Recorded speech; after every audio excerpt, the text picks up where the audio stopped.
जय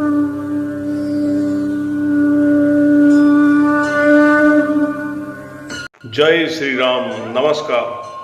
हमारे YouTube channel पुरातन कथाएं में आपका हार्दिक स्वागत है। आज के इस भाग में हम आपको शूर्पणखा के नाक कान काटने तथा खर और दूषण के साथ राम लक्ष्मण के युद्ध के विषय में बताएंगे। पंचवटी के अपने आश्रम में राम, सीता और लक्ष्मण के साथ सुखपूर्वक रहने लगे। एक दिन जब राम और लक्ष्मण वार्तालाप कर रहे थे तो वहां पर अकस्मात रावण की बहन शूर्पणखा नामक राक्षसी आ पहुंची।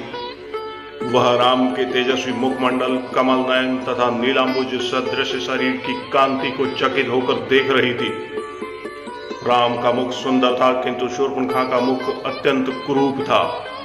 राम का कटी प्रदेश और उदर क्षीण था किंतु शूर्पणखा बेडोल लंबे पेट वाली थी। राम के नेत्र विशाल और मनोहर थे किंतु शूर्पणखा की आंखें कुरूप और डरावनी थी। राम की वाणी मधुर थी किंतु शूर्पणखा भैरवनाद करने वाली थी। राम का रूप मनोहर था किंतु शूर्पणखा का रूप विभत्स और विकराल था। उन्हें देखकर उसके हृदय में वासना का भाव जागृत हो उठा। इच्छा अनुसार रूप धारण करने वाली वह राक्षसी मनोहर रूप बनाकर राम के पास पहुंची और बोली, तुम कौन हो? राक्षसों के इस प्रदेश में तुम कैसे आ पहुंचे? तुम्हारा वेश तो तपस्वियों जैसा है किंतु हाथों में धनुष बाण भी है, साथ में स्त्री भी है। ये बातें परस्पर विरोधी है। तुम मुझे अपना परिचय दो। राम ने सरल भाव से कहा, हे देवी, मैं अयोध्या के चक्रवर्ती नरेश महाराजा दशरथ का ज्येष्ठ पुत्र राम हूं। मेरे साथ मेरा छोटा भाई लक्ष्मण और जनकपुरी के महाराजा दशरथ की राजकुमारी तथा मेरी पत्नी सीता है। पिताजी की आज्ञा से हम 14 वर्षों के लिए वनों में निवास करने के लिए यहाँ आए हैं। यही हमारा परिचय है।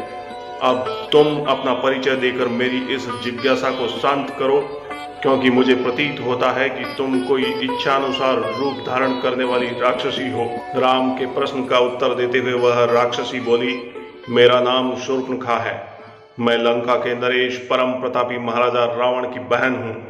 समस्त संसार में विख्यात विशालकाय कुंभकर्ण और परम नीतिवान विभीषण भी मेरे भाई हैं। वे सब लंका में निवास करते हैं। पंचवटी के स्वामी अत्यंत पराक्रमी खर और दूषण भी मेरे भाई हैं।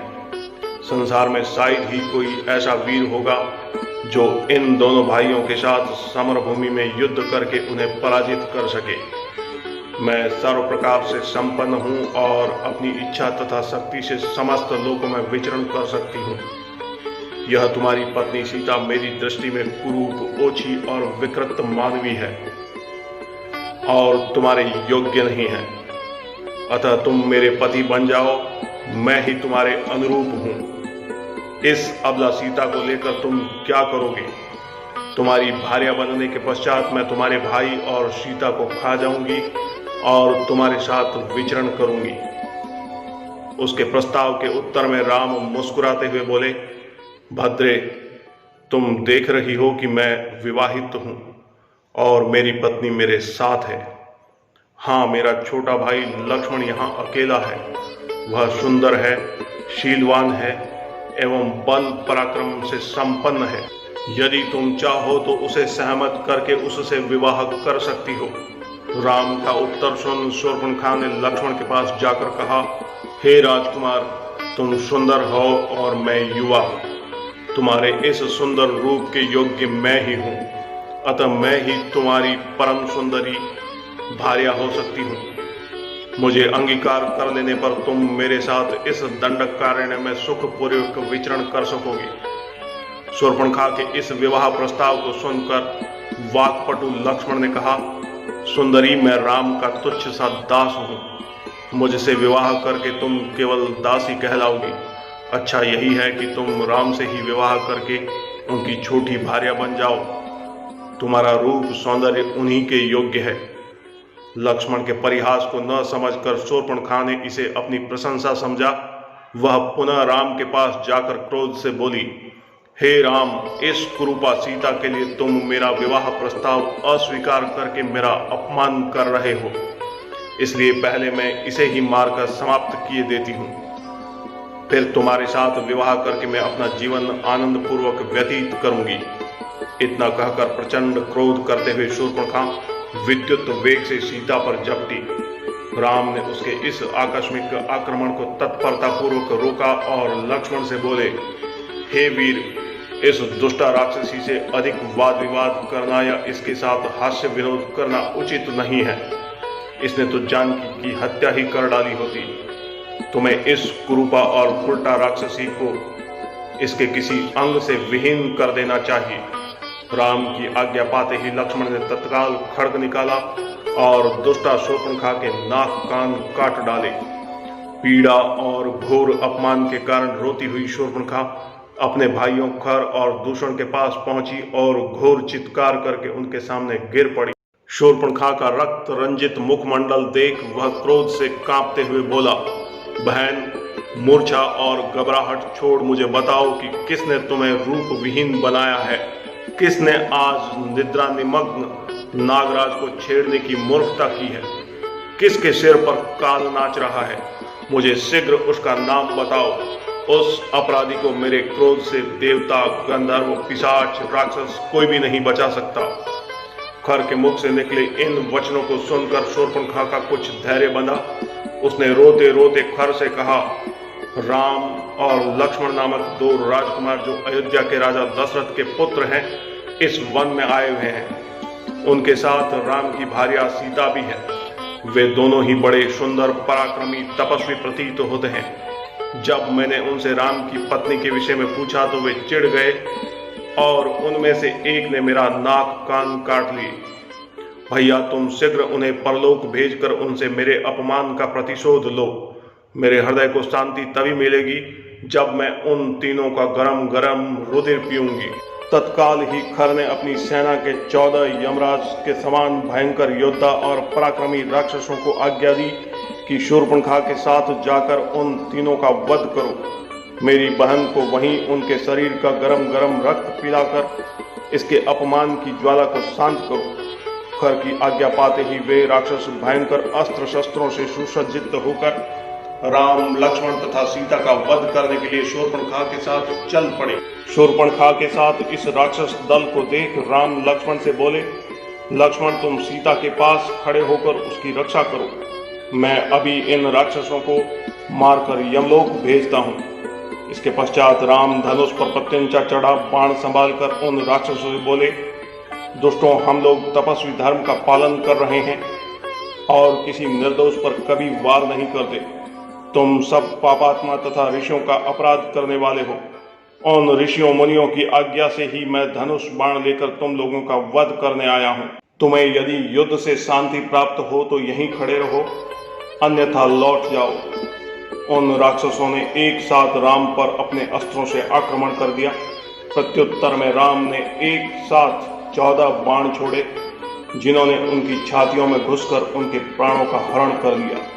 वे भूमि पर गिरकर तड़पने लगे और मृत्यु को प्राप्त हो गए। सभी राक्षसों के इस प्रकार मारे जाने पर शूर्पणखा रोती बिलखती खर के पास जाकर बोली, उन सब राक्षसों को अकेले राम ने ही वध कर डाला। वे सब मिलकर भी उसका कुछ न कर सके। मुझे तो प्रतीत होता है कि तुम महासमर में सबल होने के बाद भी राम के सामने युद्ध में नहीं ठहर सकोगे। यदि तुम स्वयं को शूरवीर समझते हो तो तुम अपनी संपूर्ण शक्ति लगाकर उससे युद्ध करो। यदि तुमने शत्रुघाती राम का वध नहीं किया तो मैं तुम्हारे समक्ष ही आत्महत्या करके अपना प्राण त्याग दूंगी। शूर्पणखा के द्वारा इस प्रकार तिरस्कृत होने पर खर ने क्रोधित होकर कहा, शूर्पणखा, तुम व्यर्थ ही भयभीत होकर आत्महत्या करने का प्रलाप कर रही हो। मैं तत्काल जाकर उन दोनों भाइयों का वध कर डालूंगा। मेरे समक्ष उनका तेज वैसे ही है जैसे कि सूर्य के सामने जुगनू।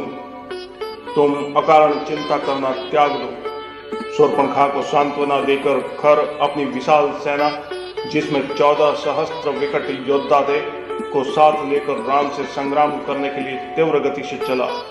विशाल सेना के साथ खर को आते देख कर राम ने लक्ष्मण से कहा, महाबाहो, ऐसा प्रतीत होता है कि राक्षस राज अपने पूरे दल बल के साथ चला आ रहा है।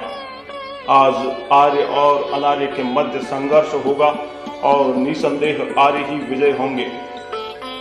तुम सीता की रक्षा के लिए इसे साथ लेकर शीघ्र ही किसी गुफा में चले जाओ ताकि मैं निश्चिंत होकर युद्ध कर सकूं। लक्ष्मण ने तत्काल अपने अग्रज की आज्ञा का पालन किया।